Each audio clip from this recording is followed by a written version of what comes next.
Life isn't perfect, and neither are we. Nope. But we know how to face our fears And have some fun. and talk about all the messiest things of life. Like the messiest things. Get connected to yourself, get connected to others, and get connected to the life right in front of you. This is The Connected Life with Justin and Abi. That's me. That's you. And you. I had something. No, I don't have anything. There was a long pause. That's why you're trying to shove it off on me. You're like, you start. You were never... It's interesting because in your childhood... I I don't know where this is going. You were called fat by a friend of yours all the time. He's like, you little fatty. You're so fat. Oh, okay, this is a true story. I was so scrawny. And I mean, like, everybody thought I had eating disorders. I got made fun of so much for how thin I was. And so I would talk about how frustrating that was with my best guy friend. And to love me, he was like, "Oh, Abby, you look so fat today." Like that's how he would respond on a regular basis. Like, "Look at you, girl, looking so fat." Yeah, but that didn't go over very well with people. I loved it. I was like, "Oh my gosh, I feel so known. I feel so loved." Yeah, totally. And seen. Yeah, but everybody else thought that he created the eating disorder they thought I had. I didn't have an eating disorder, but they definitely thought it was his fault. He must have been so hated. We had this like ring of women that were like going to go beat him down for saying it, and I was like, no, it's a good thing. No, I need to hear that I'm fat. I feel so thin. Yeah, that's like the reverse problem I had. And today we're going to talk about body image issues. And we're going to talk about me and a good friend of mine, one of my favorite people, Spencer Robbins. Welcome. Thank you. Spencer, is this kind of eerie being back in here? This is definitely not the first time you've been in this office. Yeah, I immediately felt like a 3-year-old little boy when I walked in. I was like, oh, so many moments that nurturing Justin came into my life. Aww. I love that. Oh, What is gee it? whiz. Good times. Explain to people how you know each other. So Spencer happened to be someone who met with me. Do you want to just kind of tell him? You want me to talk about how messed up I was? Yeah. Well, what made you decide to meet with Justin? How long did we meet for? We met twice a week for like a year. And then every week for 2 years after that. And yeah. It was really consistent. It was me having to listen to your same crap over and over I again. know. It was like a broken record. This is where I'm in so much pain here. I'm in so much pain here. I have issues with my mom. I hate myself. I love that you guys are just joking, but like all of that is real. It's real, yeah. Every single thing is like, no, I am in so much pain. No, I do hate myself. What do I do? One of the things I love most about Spencer and I's relationship is that we have a classic frat boy humor guy relationship mixed with the tender-hearted love. So at 1 minute we're actually making a joke about our pain, like we're just kind of doing like absurd jokes where people be like, "Oh, that's so offensive," and then the next minute it's like, you're like crying together. Yeah, never has sarcasm been more healing in my life. Thank God. Yeah. For a break. Yeah, making fun of me made me feel so loved. It's really true. One of the things that I just want to say about Spencer as we get started here, he was one of the most ideal clients on the face of the planet. Yeah. Well, thank you. Tenacious. You were very tenacious. You were ravenous. There was a willingness inside of your heart to face, like I say, it's about facing our greatest fears no matter what it costs us. And there was a crossroads that I watched you come to where you're like, all right, just tell me what to do. All right, that scares the shit out of me, but I'll totally do it. Well, I've told my story so many times about like my first time in your office. I don't remember that. Oh, dude, it's so fun. This is one of my favorite things to go down memory lane with. But I walk into your office. So I'd heard about you from, I think, a couple people. And after one meeting, I had a friend that went from like uber religious and I didn't want anything to do with her to, oh, wait, I actually feel so seen and known by you. And I didn't feel that way around anybody. Wow. I just felt like Christians were just talking at me in my pain. Totally. And I was so over that. Absolutely. And the two things that I heard was that you're like a ninja with emotional health stuff and you cuss. True. And I was like, that's what I need. That's what I need right now. Ninja and you cuss. That's funny. So I was like, maybe I won't get super judged by somebody that has a little mess. Aww. You know, and then I didn't realize that that's actually not that messy. It's just a really good way to articulate certain things. Totally. But I got into the office and I was like, okay, like I wasn't as vulnerable as I was transparent. I was like, I'm just going to bring it all to the table and see what this guy does with it. You know, all right, pal. You know, okay, you dude. So I I sit down and you're like, so you know, what would you like to talk about? You know, the typical counselor question. And I was like, well, I hate God, I hate church. If another Christian starts talking at me, I'll punch him in the freaking face. And you know, I was like, I'm looking at porn every day. Don't care. Want to care, but I don't. I was like, I am drinking a lot. Don't care about that either. And you know, I don't care if I sleep with the girl at the end of the bar. And I really want to care about that because I'd hope to be married at some point. And that doesn't sound like a good way to do it. That doesn't sound like a good way. And so I just like, and I told you all this stuff and you're like, oh, that's cool. I usually have to poke and pry at people to get them to be honest. So thanks for saving me some time. That's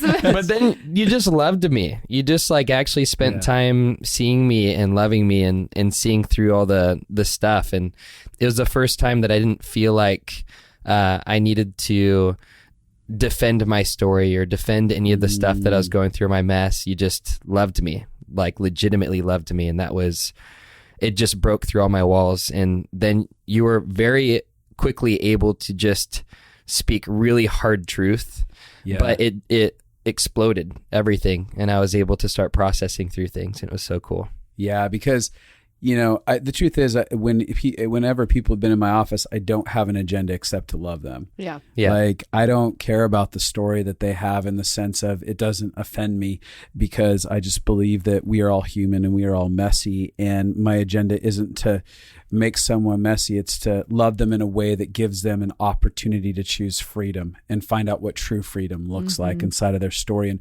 that true freedom is only founded in our ability to actually love ourselves. Because when we see worth and value in the mirror, it's when we start making decisions that are no longer destructive, but they're actually healing and freeing.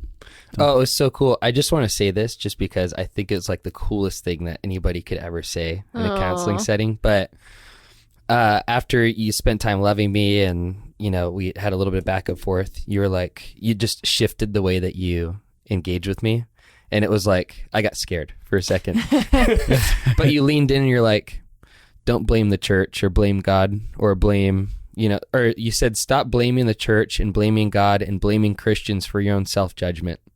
And you're like, whoa, none of that would matter. And the judgment of God, the judgment of church, all those things wouldn't matter unless you actually hated if you didn't hate yourself. And then you go, boom. And then you go, when did you first decide you hated yourself? It was like, immediately I was like, I probably, you know, when I was 12. That didn't have to be when I was 12 years old. I'm like, when I was 12.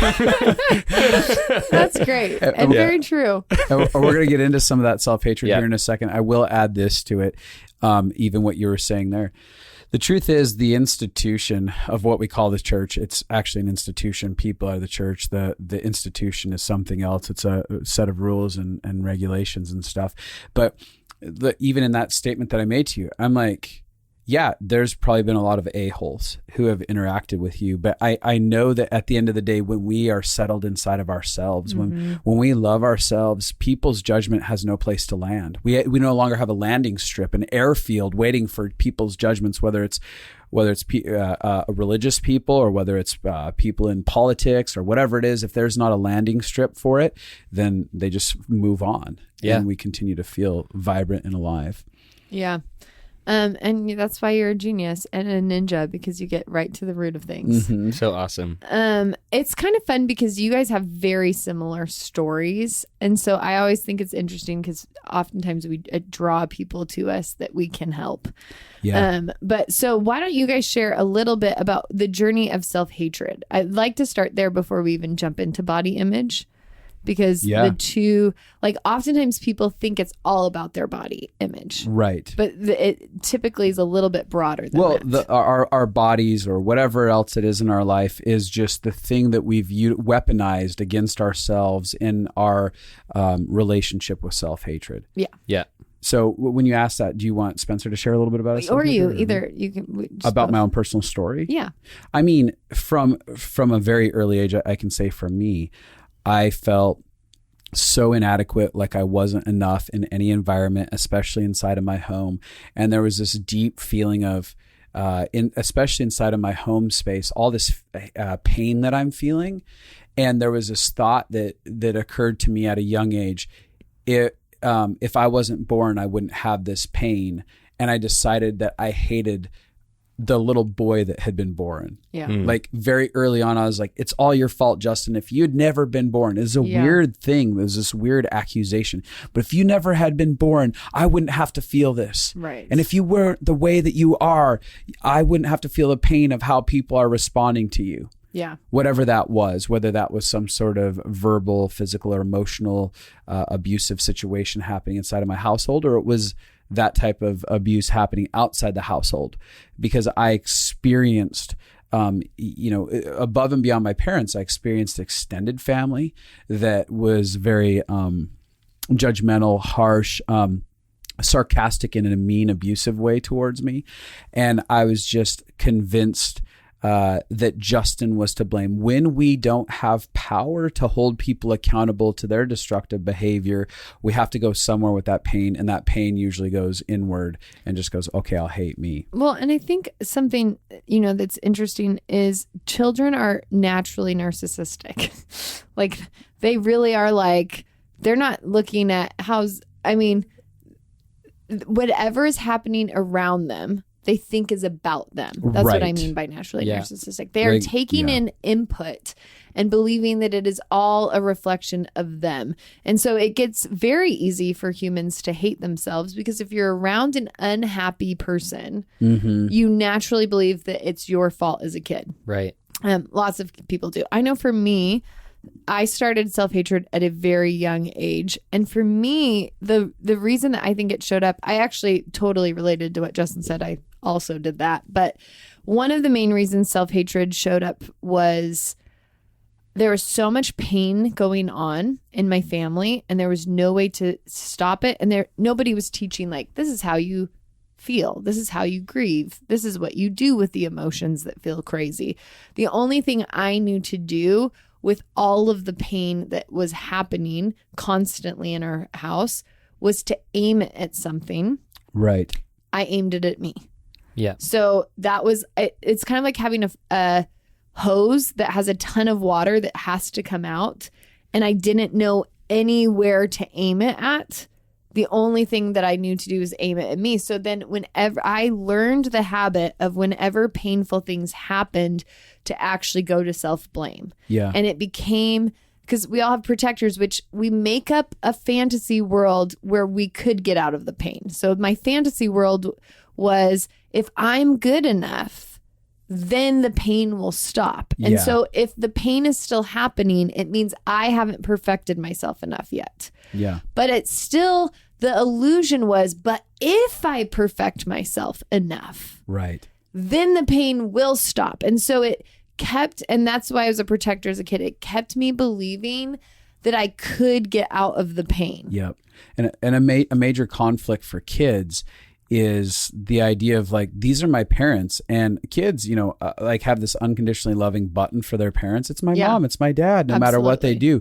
And that conflict of I love my parents and something is written inside of me to love them doesn't know what to do with, especially when parents are destructive and unhappy and stuff. And so as much as a kid would love to be able to go, oh, my parents are just crazy, and point it right back at them and say it's their issue, that's just really not an option. At least subconsciously, because I think that's what I'm saying. Subconsciously, kids. Some kids will like get real pissed at their parents. Yeah, they finally break. A natural self thing. Well, I think it's so interesting. You guys talk so much about how our childhood affects the way that we see ourselves the rest of our lives, the way that we interact with our parents, the self-hatred that, all the dialogue you're just having right now. It's so true, but I think what's so sad about a lot of Christians is that religion then offers self-hatred as a virtue. Right. Like if you can kill yourself, even though Jesus has already killed us, given us a new life, we're new creations, we're like, still, I'm going to try and kill myself because I'm really bad. Yeah. And then we see our parents talk to themselves that way, and it becomes not only this thing that naturally, organically happens with like an insecure home or with those different things, but also religion offers this thing that we can now, it does, it totally does. And we think that that's what God wants from us. Right. The more I can destroy myself, the more I'll become like him. Yeah. And that, I think that's a really, really painful thing too, when you're in a Christian home a lot of times. Well, if you believe that the God who made you desires that you hate yourself, then it's a very complex relationship. Yeah. So talk about what self-hatred was like for you. Well, I thought that I didn't have any more self-hatred when You met with Justin? When I was meeting with Justin, because what had happened was I actually had performed and created, I had met all the standards in my life that kept self-hatred at bay. So I was able to make my body look like and meet the standards of which I felt lovable. Yeah. I was able to become the funny guy. I was able to speak on stages and articulate myself well. I was able to perform in all these areas where I'm like, oh, I can love myself now. Because I did so many good things. And I was like, oh, I'm so lovable. I love myself. But really it was like, no, I love all those things that I got really good at. Right. And it wasn't until I realized like, what happens when I start taking away those things? Totally. I think you gave me homework one time, like, hey, I want you to be brutally honest with every single person you come into contact with. Loved this. Oh my gosh. And you did it. And I did. I totally did it. Oh my gosh. What was that like? Shame spirals. All the time. Like, oh. Well, when you make it your responsibility to save people and then you feel like you're destroying them. Do you have like one that you remember that was specifically hard that you had to be brutally honest? Oh, totally. So there was this guy that was a really kind dude, and I met him at like a men's group in town. And I'd seen him at bars around town, and I was always the guy that loves to just banter back and forth with anybody. Totally. I didn't care. Like if you offer any level of fun, I will engage with it for at least 5 minutes, And I also had this thing where I like feeling like the mayor. So if I can know as many people as possible, it just makes me feel good about myself. So I just enjoyed seeing everybody feeling and saying hi. Like great. Like Fantasyland is me like running and having like a line of 1,000 people high-fiving me on my way anywhere to the grocery store. On my way anywhere. I'm like, hey everybody. Hey there. I'm grabbing almonds and it's good to see you. But this guy, we were like bantering one time at this bar, and we're going back and forth and laughing and stuff. And then at the end of our conversation, he's like, man, I love seeing you around town. Like, I really love seeing you. I was like, thanks, man. I love seeing you too. And he's like, we should get coffee sometime. And and he says it like that too. And I mean, I have so many comments about the way that he said that, but I immediately felt drained. Like no, I want to escape. I don't want any part of this. And I remembered a part of the homework that you gave me was to pay attention to your heart. You know, so you have to be honest with what you want. It's not just about, you know, I don't like you, so I'm going to tell you I don't like you. Totally. And I'm going to tell you all the things why I don't like you. It's just, you have to actually be led by your heart and then articulate what's going on the best you can. So I immediately was like, crap, I have to be honest with this guy. And so I was like, oh my gosh. So like mid moment, I like had this complete change in the way that I was interacting with him. And I was like, I don't want to do that. Best response. And he's like, oh, what? I was like, I have to be honest with you. I was like, I enjoy seeing you as an acquaintance around town, and I enjoy our little moments like this, but I don't want any intentional friendship with you. Come on. Internally, I was shaking, but like, externally, I was like, you just gotta rip the Band-Aid off, Spencer, and do this. And the guy was like, oh, okay, yeah, that's cool. Like, he's trying to like register, process what just happened. How would someone ever respond this way to a human being? That's funny. And so the moment, like, it was really funny, and we had an awkward parting of ways. But the guy would see me around town, and I felt respect for myself, and I knew that he had respect for me, and it started chipping away at this belief system that people are fragile and I have to manage them. Right. Yeah. You know, and that was the real thing that I was going after, is like, actually people are not fragile. They can manage themselves. They can manage their own rejection pain. And then what I got to do after that season was, I actually feel powerful to love, but I don't feel like you're my responsibility. Right. That's so good. You know? It's so good. And rewinding, because a lot of the ways that we the ways that we build a life around how we manage relationship with people is all based in our childhood experiences. Right. So a lot of times we felt so rejected and we felt so fragile in our own right that we're like, I never want to do that. I never want to make anyone feel this way. And so we start projecting our own previous experiences onto other people's worlds. Totally. And it's only when we start getting healing from our self-hatred that we can actually treat people in powerful ways, in truly loving ways. Because at the end of the day, you didn't play a game with that guy for the next year of being like, oh sure, let's hang out. Oh no, my gosh, how many times I cringe about it now, and people are like, yeah, let's get coffee, and you're like, you have no intention of getting coffee with that person. That's just like a nice you're thing lying to their face, but you feel like you're being a kind person by just saying yes to everybody. You're going to continually feel rejected if you continue to do that. Yeah. Anyways. Okay. So with that, your childhood. Body image. Yeah. I want to get into so many tangents. These are so good though. It's because I've had so many broken messes in your office. Too many. There's too many to pick from. So in the rewinding, tell us about the history, especially with regards to your body. Cool. So I feel like self-hatred was such a close friend that I'm like, I don't know where it wasn't in my life. So I think that's why it's so easy to take tangents. But like with respect to body image, I mean, I can remember, I think it honestly started not necessarily with body image. The first time I can remember feeling uniquely broken, or like there's something uniquely wrong with me. And that being like a seed that was planted that just started taking root and growing, and everything else was when I was in a doctor's office and I was diagnosed with ADD and I was offered medication. And I felt like at that point, teachers didn't want to deal with me. My parents didn't want to deal with me, and they were looking for the world to validate what felt frustrating for them. Right. And the way that they figured out how to do that was to label me, as this diagnosis. And it wasn't malintent or anything, but it, as a little kid, I'm thinking, all this means is that I'm different from everybody else. I'm broken. I have to adjust and be fixed in order to contribute in the world, in order to show up and be loved.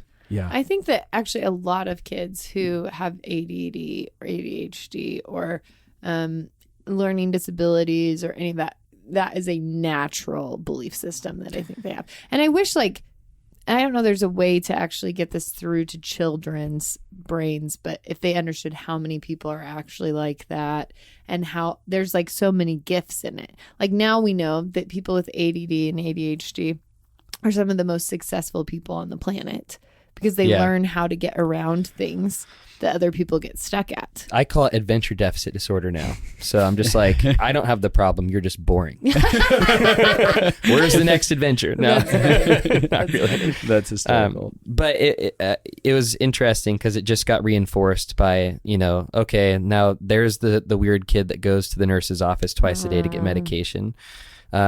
It also shut down my personality. So like I became a workhorse with elementary school. And so I had the top grades and I was super smart, but I could not socialize. It's that feeling, the way I articulate it to people like that season is like those moments where you're engaging with your friends and then it's your turn to say a joke and it is not funny. It does not make sense and it lands flat and they're all trying to figure out how to move on past that moment. Yes. And I had a lot of those. That is so true. I did too. But that was life. It was like I couldn't turn on this part of me that I knew could socialize really well. And it was like I just couldn't perform socially because of what the medication did to my brain and my overfocus. Wow. And so I could kill it with grades. And I think I was like, I had the top grade all throughout elementary school. Sure. But I couldn't make friends. Oh, man. And so what happened was I went completely internal. Ugh. So like imagine being an extrovert trapped in an internal, like an introvert's world. Yeah, that must have been horrible. You're like, I'm just like, want to make friends with everybody, but I can't. Wow. I just can't. Wow. And that made me go to Food for Comfort. And we all did sports growing up. Me and my two brothers, we did sports all growing up. And so we were active, but there was just something about my eating habits. And then my mom had some self-hatred too. And so, naturally she would grab my fat every once in a while and not thinking anything about it, but just like planting little seeds of like, hey, why don't you, not eat that and eat this? But I didn't really know what to do. Yeah. So there's all these just little tiny micro moments that I can vaguely remember that just keep reinforcing that there's something wrong with you. There's something wrong with you. Right. And then what's really interesting, so I was a video gamer and then a professional eater. And and then by the time my brother was 11, my older brother, I was 9. He ran a full marathon when he turned 12. That's insane. Wow. So like standard was high. Like, oof. News stations were covering this little boy that ran a 26-mile marathon. And where was Spencer? Playing video games with like Cheeto fingers. Cheeto fingers. There's my brother running 50 miles today. It's like he's 12. Oh my gosh. Barely knows mathematics. It's like,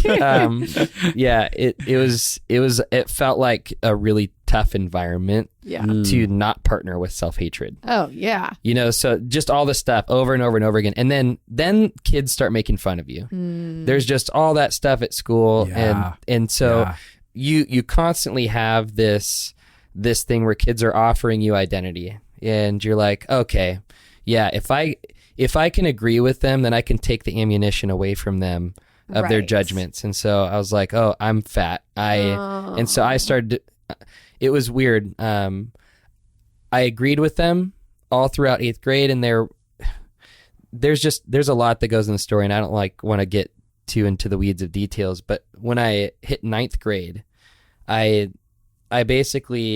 remember there was a moment that I threw my pills at my parents. I was like, not doing this anymore. Wow. And I stopped taking ADD meds. And in high school, I learned to make fun of myself to gain popularity. Yeah. And so I learned to partner with all of the things that were spoken over me for so long, but use it to my advantage. Right. So that I could make friends, because that was the thing I wanted most, and I was willing to exchange everything to make friends. Right. Yep. And that's self-deprecation. Huge. Yeah. Fastest way to end a joke. Exactly. I'll make it myself. I win. Well, that's why Eminem, he calls out everything about himself, and then none of the other rappers can do it because he wins. Yeah, he's already done it. Yeah. So that it's interesting because it's severely painful, the self-hatred that you have to engage in to then get the love. Yeah. And it's so counterproductive. Totally. But it's like, but you can compartmentalize it a little bit, where you like just shove the feelings of what you're saying to yourself to the side in order to get the win. Yes. For the joke. Yeah, totally. I could emotionally detach from the judgments and everything at that point. Yeah. And then what was really interesting is, I think so I had a great personality. Like I started noticing like, wow, it's actually really easy to become the class clown. Yeah, it's easily above average. Yeah. And what did you just say? I said it's easily above average. And so I started liking that this side of me was coming out. Yeah. And this really cute girl, Emma, in our youth group, started liking me. Oh. And by this time, I was starting to get really heavy, so I didn't share much about that yet, but I started getting really heavy because of my addiction to food, my addiction to video games. Yeah. And like, I remember every day after school, I'd come home, even though I had lunch and I had breakfast and I had snack at recess, I'd come home, I'd get like 3 corn dogs and throw chili on my plate, cheese, and I would like, wow, huge I would meal. just eat Feast. all. Yeah, those were all making up for the self-deprecating jokes. It's like you usually only buy that stuff at like a baseball game, but totally. I had made it at every home. day. And it just led to me being overweight, and I was so surprised when this really cute girl Emma took a liking to me, and she was so sweet, and we dated for 2 years. Wow. As like really? Wow. All the way until I was 15. And there's all the normal stuff where you're kids and you have no idea what you're doing. Yeah. And so there's weird drama that you totally can't even remember why there was drama. Right. And it ended up with her breaking up with me the day before Valentine's Day, 2 years in. And at that moment of breakup, it was like everything in me believed it was because I was fat. Wow. And I was like, I hate you, Spencer. And I remember making the vow, you'll never be fat again. Wow. I remember feeling like I will never be fat again. And that's what I made that whole moment about that. Totally. Yeah. All the pain. And this is what I was saying earlier, even with me, like when we have pain and we don't know what to do with it, we normally just assign it to something that we have control over. Yeah. So like, okay, I feel so much pain from rejection and I don't know what it is. I'll assign it to being fat because I can control that. I think of it like a court case, like you're trying to find out who's to blame for like this huge case and all this evidence. And it was like, I just brought a conviction, Totally. And so but you were like a prosecutor who didn't get the right. Yeah, exactly. The right guy. How big were you at that point? I was 244. I was 244 pounds. And I was like 5'9". Yeah, so you were large. Yeah, I was heavy. I had a size 38 waist. And not that matters to most people, but men probably know. To men, yeah, exactly. Size 38 waist, and it matters for my story because I had gotten down to a 29 waist. After I'd lost a bunch of weight. Holy crap! Yeah. So what I did was I was like, who are the most ripped people in school? Swimmers and water polo players. Okay, and so I got enough courage to put on a Speedo, a size 40 Speedo. That is a lot of courage. And I strutted across the deck, but like Chris Farley, and made fun of myself and started swimming. Wow. So you like you said, I made fun of myself in order to break through the shame enough to like, look, a fat kid over here. We all know it, right? We've all decided fat kids out here, the beach whale. Great. Now I can swim. Just wait till I beat you. Then it'll be awkward for you. You're like, you look like Adonis, but how did this guy beat me? That's funny. So swimming, and then I got so into, they call it orthorexia now, but I got so into eating perfectly. And I picked up a book called The Zone Diet, and I calculated exactly what I needed to be eating, and I didn't miss a gram for like 2.5 years. Oh my gosh. I didn't miss measuring a gram of food for like 2.5 years. Wow. And I lost 96 pounds. Wow. Which actually made you severely small at that point. I got down to 148. That's really small. Yeah. Yeah. I didn't look unhealthy. Oh, that's I didn't look unhealthy, and I was very, very active, and I honestly remember, I think it was towards the end of junior year, maybe it was senior year, that cheerleaders started coming to the water polo games. Oh. And there were girls that literally thought I was a new kid in school. And I had to correct them. I'm like, no, we've had classes for 4 years. Wow. Because I looked so changed different. So much. Yeah. Yeah. Wow. Did that change your internal world? It's really sad because even though I had like an 8-pack at different times, I'd look in the mirror and I'd still grab the parts of me that I thought were fat. And so I could not really enjoy it. So I needed other people's enjoyment in order to even like myself. Yeah. So I was waiting for someone to say. It was like I had this fantasy when I was overweight. I was waiting for girls to notice me. Yeah.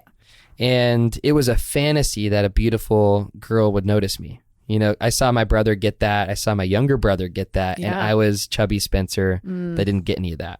Yeah. And so I was like, that is what shows that a man has value. Right. And so I started becoming addicted to every look that I could get anywhere. And when girls looked at me, it chipped away a tiny bit, I thought so, of that self-hatred. Yeah.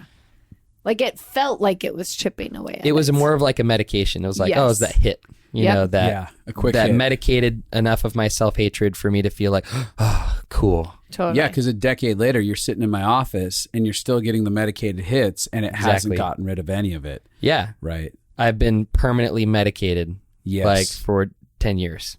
I want to add something, just a little piece on my own story. It's interesting because heavily made fun of, especially I'm 10 years older than you. So we were just before America got fat as a lifestyle. We pioneered, You guys were in the beginning. It was when most kids had slender bodies and very few had excess because of eating styles and behaviors and stuff like that. And what was back in the when food. America had real food. Yeah. It was progressively starting to go downhill, the food that we had and the way the food was made. But I was one of a handful of kids that had boy boobies.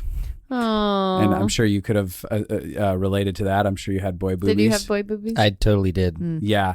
And that was a thing. Like I literally would wear in summer, I'd wear like sweaters that were kind of like bigger so that it would hide my boobs because kids would grab my chest and pull on them. Oh, the bean dip. Did kids ever do the scoop? Scoop, the bean dip. Yeah. I laugh now, but it was painful then. And so I would walk around with my hands in my pockets all the time because then I could slump my shoulders forward to bring my chest down so no one could see my chest. I'm still correcting my posture to this day because of how much I hunched over to hide. To hide it. Yep, absolutely. And so I remember even one of my aunts at a dinner table, like Thanksgiving meals or stuff like that. All I'm thinking about is how my life was the opposite of you guys, where I was like, how do boys have bigger boobs than me? I wish I had boobs. I was like looking at the boys who had boobs and I was like jealous. I was like, how? Why?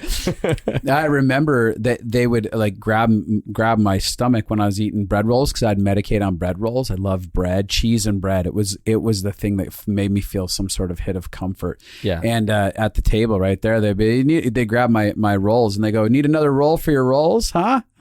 Yeah. And they would jiggle me and I'd be like, "Stop." And so even at school, I don't know how to put it. I felt terrorized by even going into the locker room. I don't know if you had that. Totally. Having to take showers, I felt terrorized by. I would try and, when gym class would let out because we were mandatory showers, I would try and run back to the lockers faster than anyone else and just breeze through the shower and get out so that I could get my clothes on and not have to be naked and in front of anyone. Yeah. Yeah, I hadn't been... Like, it was normal, I feel like, in a lot of locker settings and settings like that to be naked or even have your shirt off. I don't think I had my shirt off until, like, swim team. Right. Around guys. Like, even going to the beach and everything, I wore a shirt. I did too. I did too early on. And everyone was like, why is he wearing a shirt? And it was a conversation back then. Like, why is he wearing a shirt? Over and over again. No one could get like, oh, there's a bunch of shame and embarrassment because he gets made fun of. And even after I ended up losing, weight later on in life and having a body that would be acceptable, so to say, that ideal acceptableness, I still couldn't take my shirt off because I felt like there was just something like lingering results. People have a fantasy that if you fix the circumstance, the emotions will change. Yep. Right. That like actually once I become wealthy, then I won't feel worthless. Once I have a career, once I have the perfect body, and that's why you see people who start getting plastic surgery who can end up getting like 50 things done. Totally. Because the idea is like you're still looking for the thing that will fill the spot inside that has pain. Yeah. And I remember, I'll add this, I'm going to add a couple of vulnerable parts of my story just to be in the trenches with you here, Spence. So in my freshman year, I remember a moment, I'm in a computer room in the computer lab for computer class, actually. And a kid walks in named Casey Burke, and he was a year older. And he left and walked out. And after he walked out, all the girls were like, they were all oohing and ahhing over Casey. And I looked over at the girl next to me and I said, I'm going to be like Casey Burke one day. And she looks at me and she goes, are you kidding me? Oh my God. Hey girls. And she goes, he said he's going to be like Casey Burke one day. And she starts laughing at me and they all start laughing at me. And I remember that moment. I was like, I'll show you. F you. Yeah. F you. And I remember, so I proceeded to work out really hard that year. And I built a lot of muscle, but I couldn't lose my fat because I didn't know about nutrition. I didn't know how to eat right, but I worked my butt off every day as hard as I could inside of the gym. And so I was developing all this muscle. And by the end of my freshman year of high school, there was a doctor in North Dakota who did medical surgeries like what is it? External plastic surgery? like plastic surgeries and stuff like that, and did it based on a sliding fee scale to actually just help people, because that was kind of for him his ministry. It was like, if that would actually help people, and whether it's cleft palates or it's like liposuction things, whatever I can do to help people trying to get change in that way. And my parents ended up paying for me to get liposuction with him, and I went there, and through the summer I had it done. And I kept working out after that as well. And I'm just working out, and my body, took some time to heal. And I come back my sophomore year, and people like barely recognize me because there was an entire change, and I'd gotten rid of the boy boobies, and now the muscle was very apparent there and stuff like that. And it began to give me a false sense of confidence, but enough that I was like, okay, I feel just a little bit better, just a little bit less self-hatred externally. And so kind of like what you felt. Yeah. Where it's like, I feel it, but it didn't heal it. Yeah. I want to say, like, as somebody who's gone through lots of different body things, ups and downs, there is something that when you take on the challenge of taking care of yourself, working out, going towards a goal and achieving it, there is natural self-worth that does get built. Yeah. There is a piece of that. It doesn't create the whole, it doesn't fill the whole hole. Yeah, it's not. But there is anytime I put my mind to something and I accomplish it, it's going to feel good. Right. It doesn't dig out the root though, ultimately. No, it doesn't dig out the root. The really, really sad part was that I got so much validation from everybody around me. Right. About how good you looked. My identity became Spencer, the guy that lost tons of weight and became ripped. Yeah. That was to girls that would throw themselves at me because high school girls are crazy. To family, to friends. Every time I gotten into an environment where they had known me before, it would just be, wow. I have never met somebody that has done that like you. Yeah. Wow. And it became... So you're like, woo! Really built your ego. It's like, I can never lose this. Right. Otherwise, I won't be loved and accepted or valuable. Yeah. Which creates very high stakes. So high stakes. Now the thing that I am loved for is a perfect body. So this is where things really got fun is like in my senior year of high school, I had gotten down to a size 30 waist, and I was ripped, and I was competing in swim and our water polo, and I got good at water polo and decent. But I was out with some friends after a party, and my buddy, because he was drinking too much, made himself throw up. Stuck his fingers down his throat, made himself throw up. So he wouldn't get alcohol poisoning. And I was like, I literally was like, what? Like, he just made himself throw up. Yeah.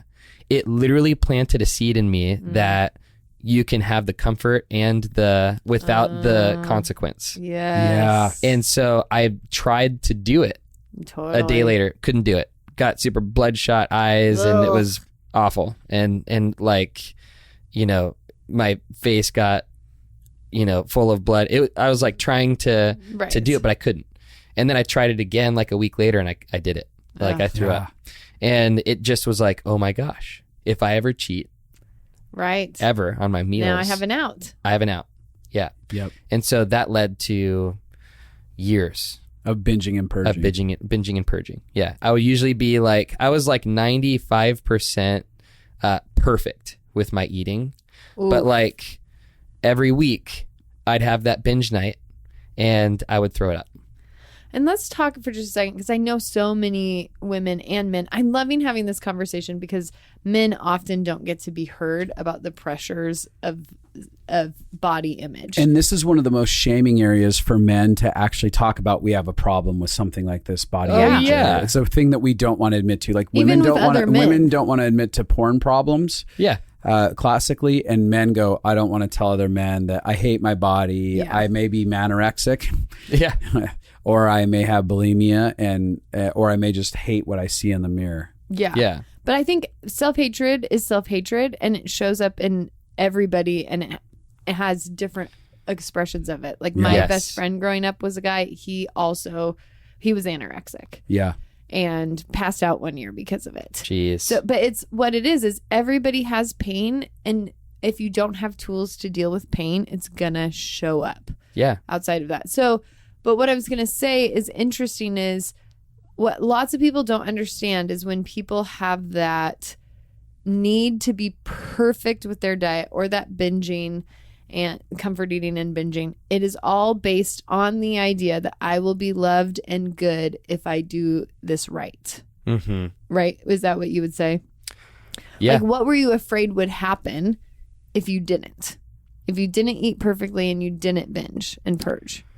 I was afraid that I was going to be fat again. And what would that mean? And if I was fat again, I wouldn't be lovable. Yeah. Yeah. And I wouldn't be accepted. And all of this identity that people loved and worshipped would be gone. Yeah. Yep. And I'd be worth nothing. Yep. And I had gotten so good at perfect eating and working out and all this stuff that I was like, oh, this is now going to be a career. This is now what I'm known for. Yeah. And what I went to college for was nutrition and dietetics. And yeah. Yep. Yep. So now your whole life is built on it. So that's a lot of pressure. So much pressure. So you came into my office, and that was a really main staple of conversation. Yeah. And did you want to just kind of elaborate a little bit, especially in dialoguing about binging and purging, and what was some of that journey? The journey with you, like the journey with healing? Yeah. Yeah. I mean, I'd say the biggest thing that you introduced was loving chubby 12-year-old Spencer. Yes. And he was the kid that I hated. Yes. And if I could destroy him and get rid of him, then I'll be lovable. Yes. Yeah. And so I partnered with every person that ever made fun of him, every person that ever poked at him, that in their own insecurities rejected him. I was like, I'm going to do the worst and I'm going to kill him. And that's basically what I did when I lost weight. So I was like, that little boy is worthless. I'm strangling him. Yeah. He is now dead. Exactly. Every pound of fat I lose is a pound of chubby Spencer that is gone. Yeah. Yeah. Yeah. And so what did you have to change to love that kid? I had to spend time with him. So obviously there's those moments where you encounter, you go back and you get into the place of emotions in your brain where you're actually experiencing the emotions that 12-year-old Spencer felt. And you start to have compassion for him. You know, like you walked me through how mean I'd been to him. I think at first I had to take ownership and actually recognize what I had been doing. Mm-hmm. Because I didn't realize that I was actually hating a 12-year-old little boy that existed. Right. Yeah. And every day I looked in the mirror and hated myself. I did not realize that that was a 12-year-old little boy that I was hating. Yes. And I think so often we can minimize who we're talking to and feel like, no, I'm an adult. I can do this. It's fine to be mean like this. But when you actually put a 12-year-old in front of you, what if I were to be talking that way to an actual physical little boy in front of me? Oh yeah. I'd be the worst person on the planet, and I'd hope people would come in and step in and beat the shit out of me. Yeah. You know? Yes.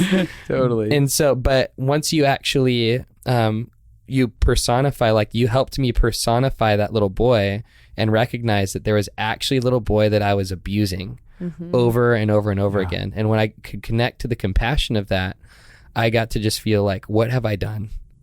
And that repentant heart, like, what have I done? How have I partnered with all of that hatred? How have I been the biggest abuser in my life? Mm-hmm. Like, and then I had to deconstruct, like, is it worth it?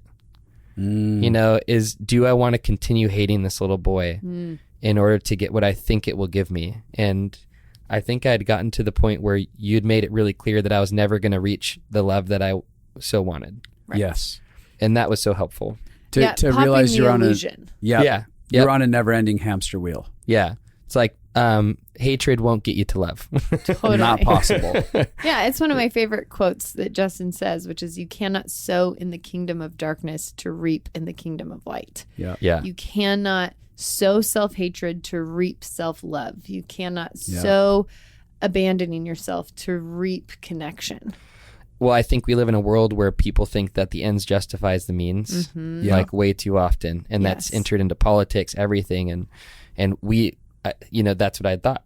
It's like, you know, it's okay to kill you and beat you up. Yeah, it's okay to be with self-hatred for now, as long as it gets me to the end result of loving myself. Right. Yep. And people are terrified that if I love myself, that means that I will never be productive. I would never change my life. But what if true love sees value and worth in oneself, so much so that you take care of yourself because of health means.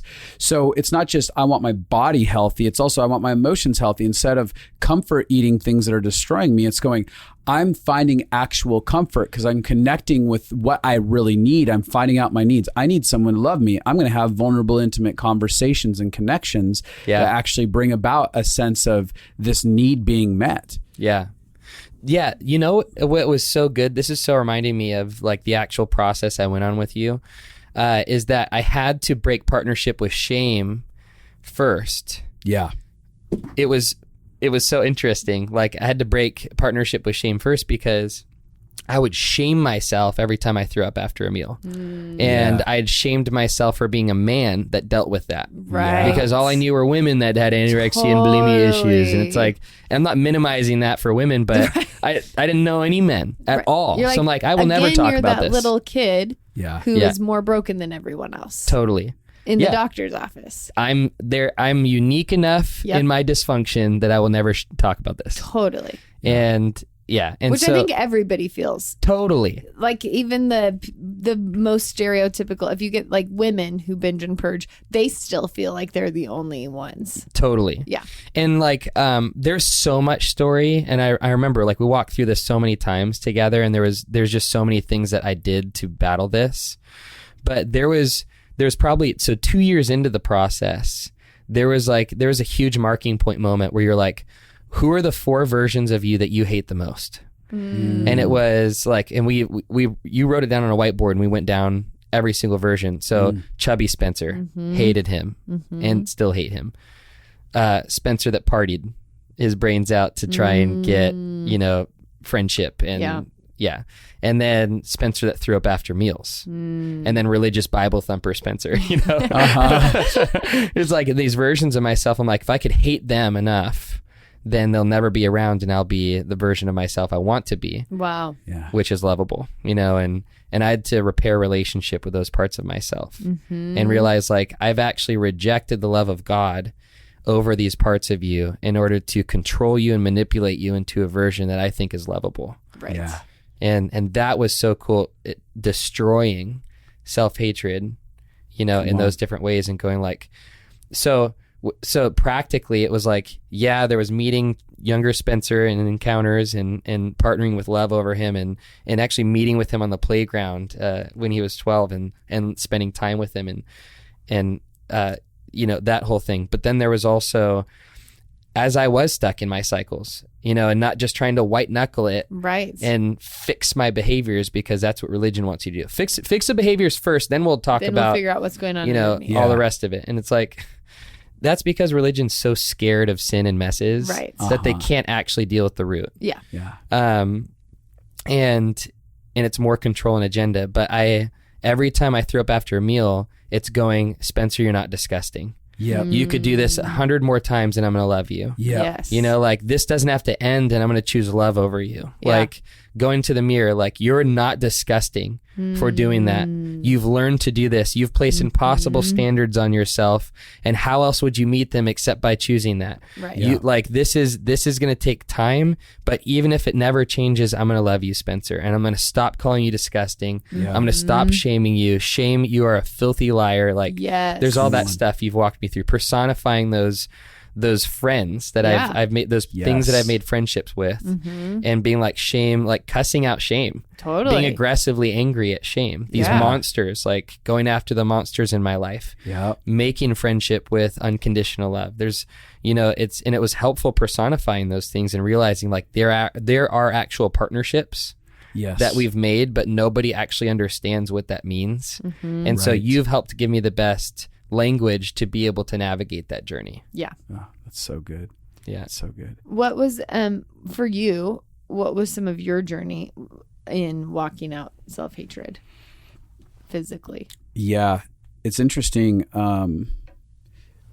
As a side note, I remember my senior year, I was walking down the hall and I'd continued to work out hard and do all this kind of stuff. And the girl who had originally made that comment about Casey, she's in the hallway and now she's no longer one of the popular girls. And I'm walking and I have some form of notoriety or whatever. And she goes, "What happened to you?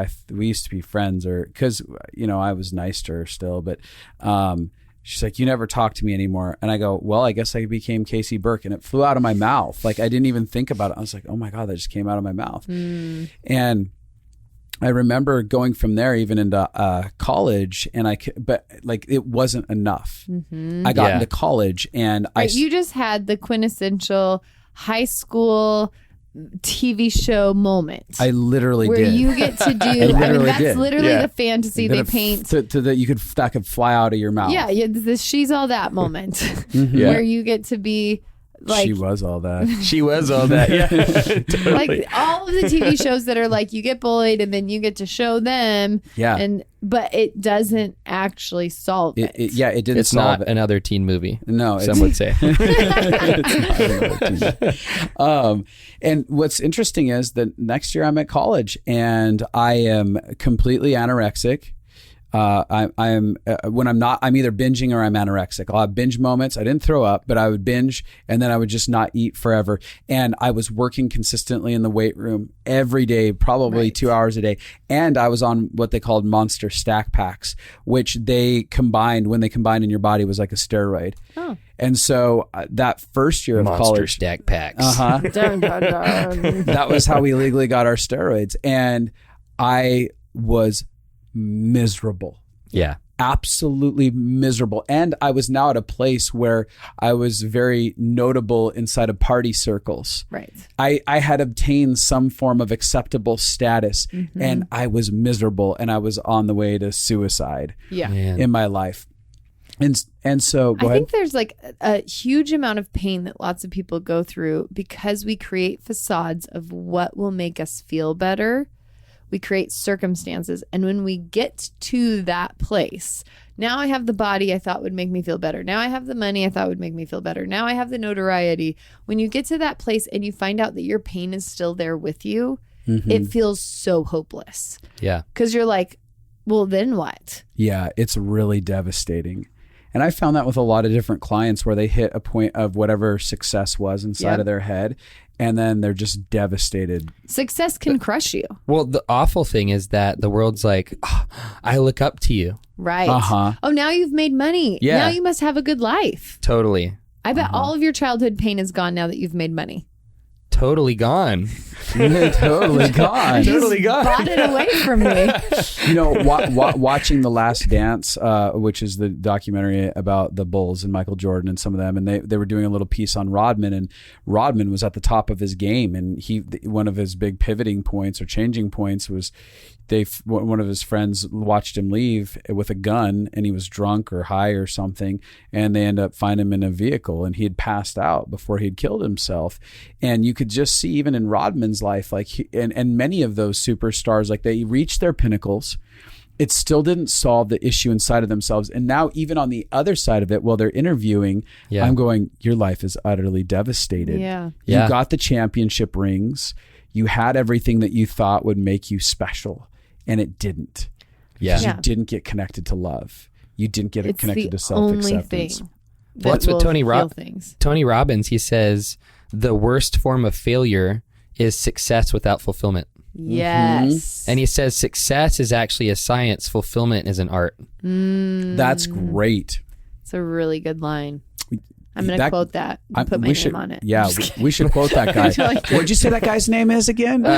Tony Antonio Robbins. Antonio Robbins.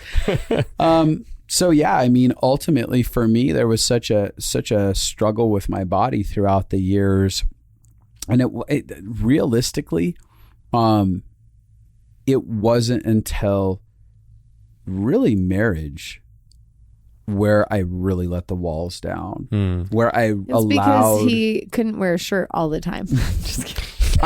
Or pants for that matter. I had already. I was teasing. I had already started feeling better about my body, but I still, like, if I had a little bit of pudge, I was like, ugh. And, you know, there was challenges in our space between us where I had been challenging you about your body and how you saw your body. And then you turned the tables on me and you were like, hey, actually, you need to love your belly. And I remember feeling so uncomfortable when you put the spotlight back on me. I'm like, damn it. She's using my own medicine against me. But I remember having a reconciliation moment with my body where I literally had a dialogue with my belly. And I had made you do this. I came up with this out of nowhere. It's how we came up with our a mirror thing for people, where I had you in the mirror naked, and I was like, you're going to speak these things over each part of your body and apologize to it. But I had to stand there, and I looked at my belly and I said, belly, I'm so sorry. Will you please forgive me? I've told you that you're the reason that people wouldn't choose me. You're the reason that people made fun of me all the time. So good. You're the reason that I couldn't get my needs met, where I couldn't get comfort and I couldn't get care. And I finally reconciled with that began the process of really reconciling with my body into the point where I gained the most weight I'd ever gained when I got really sick. And there are times I definitely felt uncomfortable. I was about 205. That's the highest I'd ever been. And I felt super uncomfortable in my body, but I still was able to feel way more comfortable than I'd ever felt in my entire life at that level.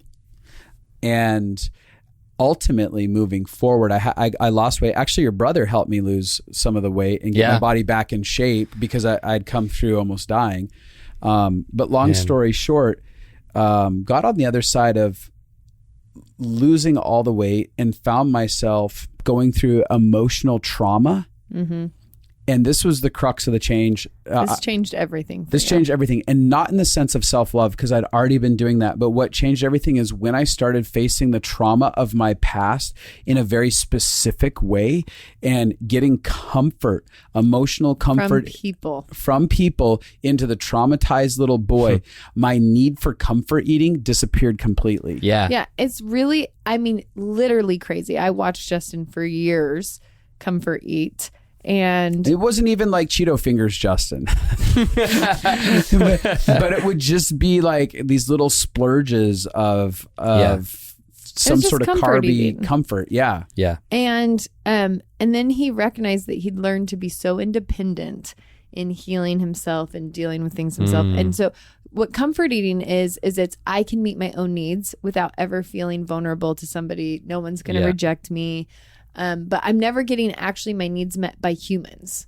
It's all what I can do with food for me. Yeah. And so when you actually learned how to get needs met by humans, everything from learning how to receive physical touch from other people because physical touch had been abusive in your childhood, right, to allowing people to comfort you, just to even like letting me, I remember when that season happened, you actually let my love in. Yeah. Like I had been trying to comfort you for years and you had never received comfort. Fine, I got this. Yeah. And so when you started, and I think people don't realize that we often have access to way more comfort around us than we have any idea of. Yeah.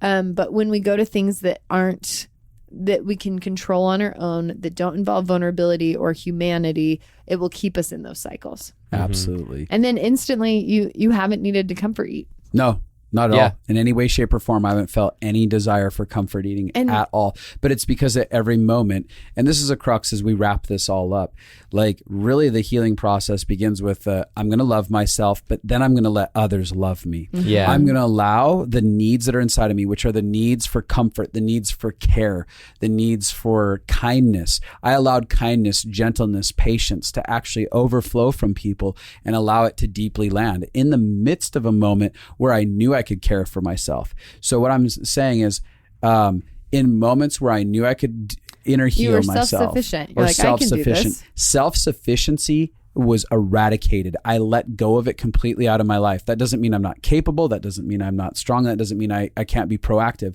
But it means my ability to find my strength in self. I went, no, I don't need this. And in fact, so moments where I know I could do something to care for myself, but someone's available, I go, you know what? I don't need to fix this on my own. Yeah, I'm sad right now. Yes, I need I'll let you give me your attention. I'll let you speak into this. Yep. Any of that. But really what you're saying is vulnerability over control. Yes. You learned not only to love yourself, but then the next step of that is also the vulnerability of allowing people to love you instead of you always being on. And there are phases of vulnerability that I had in my life. I was deeply vulnerable in the sense of I would share the reality of my pain, my information, things like that. But truly let down my guard, let go of the self-sufficiency. Let people love you. And let people show up for me on my behalf in many moments. That was the deepest level of vulnerability possible because that could leave me feeling really hurt. And that was really scary. And that could leave me disappointed. Absolutely. And I allowed myself permission to be disappointed. Well, it could leave you needing somebody that may not show up for you again. Yes. Or may betray me. Yeah. Yeah. Something I wanted to wrap up before we end this, because you mentioned how you came in the office. I'd love to just mention that that's not who you are now. I mean, did you want to just give like a summation of where you landed after working through a bunch of stuff? Yeah. I mean, learning to love yourself is so awesome because then you attract love. Mm-hmm. It's like, oh, I actually have boundaries now keeping me from people that don't love me for who I am. And I attract people that love me for who I am. Mm-hmm. Yeah. And the more that I love myself, the more I bring all of my flavors to the table. Yeah. And it's like, and then it just creates this culture. That's how culture forms, I believe, is when people actually own themselves. Yes. Yeah. And so I think there's been now a culture around me. And like, whereas relationships used to last 3 months because my self-hatred would manifest in finding everything wrong with them so they couldn't hurt me. Right. And so it's like, but then I got married. I ended up working through all these different things that was keeping me from the things I desired most in my life. And I didn't realize that that's what it was keeping me from. And now it's like every relationship, I get to feel the gift that they are to me. I get to, when I'm alone, I'm not looking for the next thing to medicate me from being alone. Like I'm actually enjoying that. And not that I'm in this perfect space where nothing happens and we all meltdowns don't happen. We get triggered. Right. Especially in marriage, the first 2 years of marriage. Absolutely. So to say that these things haven't come up is just not true. Totally. But it's like the self-love in the midst of it, the not partnering with shame in the midst of it, the having tools and feeling powerful to work through them. That's where I feel like I've landed. And, you know, to the point where now Sammy and I get to impact people. Yeah. My wife, Sammy, we get to help people heal and work through the things that we have so that they can step into healthy relationships as well. Yeah. What are ways that people can get connected to you if they've been listening in? Girls. Yeah, women. Yeah, we only work with women right now until, you know, Justin and I. The men's stuff is coming. Justin, Spencer and I got some men's stuff that are going to come out. In the works. Give me some fun stuff for us. That's going to be fun. Yeah.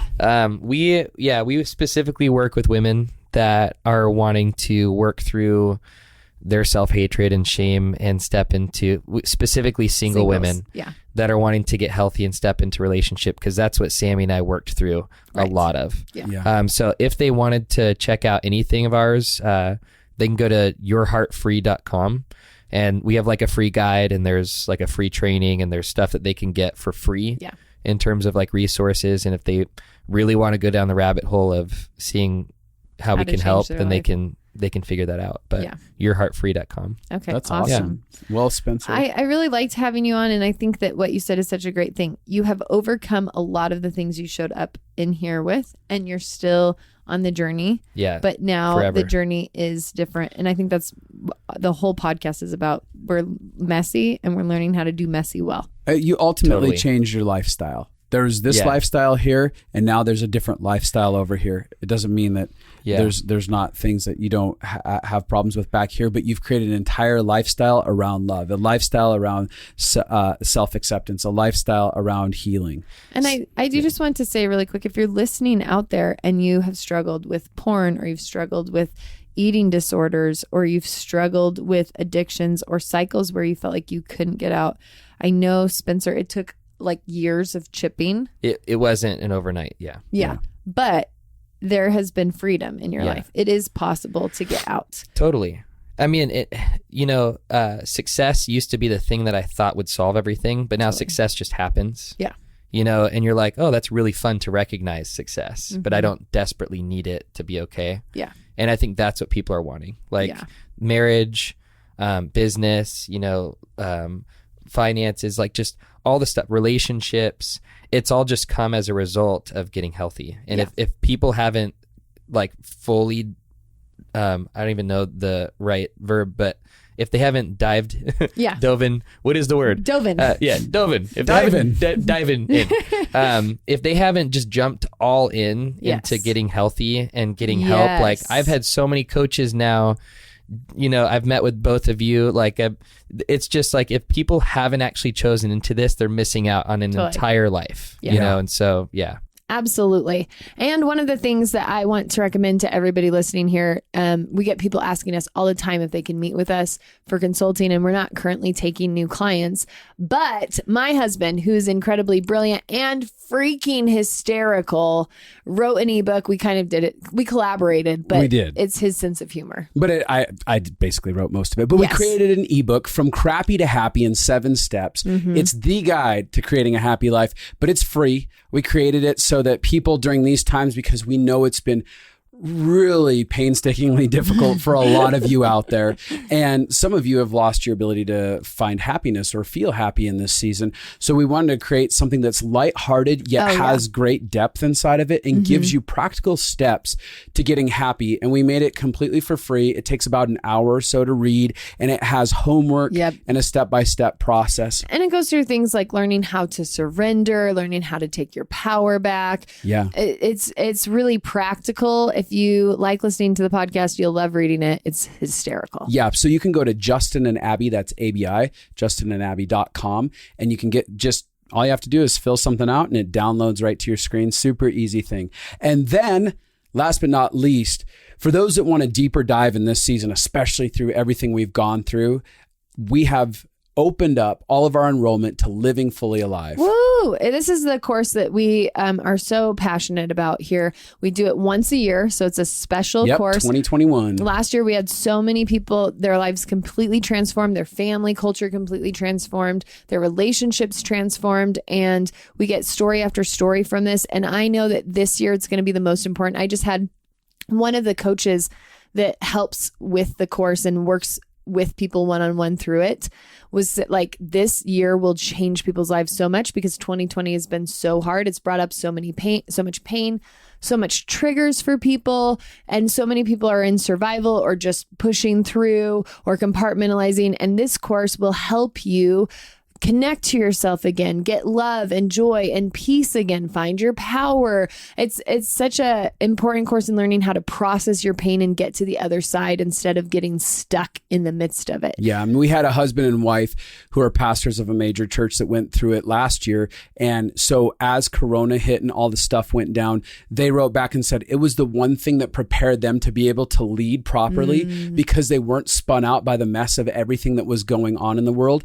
And so this is going to help clean up the pieces inside of your heart. And we created a specific thing called the immersion program, which is an addition to this process, which has very limited seating inside of it. So if you want to get on that, like availability because of our mentorship and the way we have a mentorship involved inside of that, weekly live consulting sessions that you get to watch. Connection with other people. And connection with other people to process your heart and share.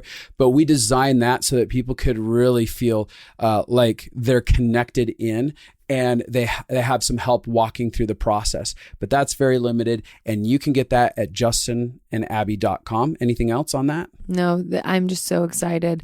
I know that after I go through really hard seasons, there's normally like a wake back up to life season that kind of helps put you back together and helps you process what you just went through. And I think that Living Fully Alive will be that for people, bringing people back to life from 2020. Well, thanks for being on here, Spence. We love you. Yeah. Yeah. And as a gift for you coming on here, I have a Snickers candy bar for you. Thank you. I will throw it at your face. No, I'm just kidding. I love you guys. Thank you. I love you too. Hey, everybody. Thanks for joining us. And remember, you can find us at Justin Stumball, at Abby Stumball. And remember to rate, review, subscribe, and share. If this is something that has transformed your life, get it out there. Share it to your friends. If there's friends that need to hear this message, be like, hey, this one's going to help you. All right. Goodbye.